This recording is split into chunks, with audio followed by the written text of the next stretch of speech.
যেনেকৈ গাত থকা ৰাস্তাত বাহন পাৰ হৈ যায়। জীৱনটোত হা হা হাই হাইহে শব্দ হ'ব যেতিয়াই তেতিয়াই।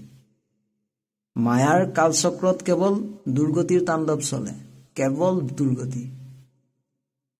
আৰু এটা কথা মনত ৰখা উচিত, দুখ দুৰ্গতি, সুখ সদগতি এইবোৰ সকলো প্ৰভুৰ সৃষ্টি। সেয়ে প্ৰভুৰ কৃপাতেই এইবোৰৰ প্ৰতিফল প্ৰাপ্ত হয়। প্ৰভু ধৰ্ম অধৰ্ম দুয়োটা পক্ষতে থাকে, ধৰ্মক বিজয়ী কৰিবলৈ আৰু অধৰ্মক পৰাস্ত কৰি দণ্ড দিবলৈ। এতিয়া ধৰ্মৰ পক্ষ লোৱা নে অধৰ্মৰ পক্ষ লোৱা নিৰ্ণয় তুমি কৰা। কৃষ্ণ।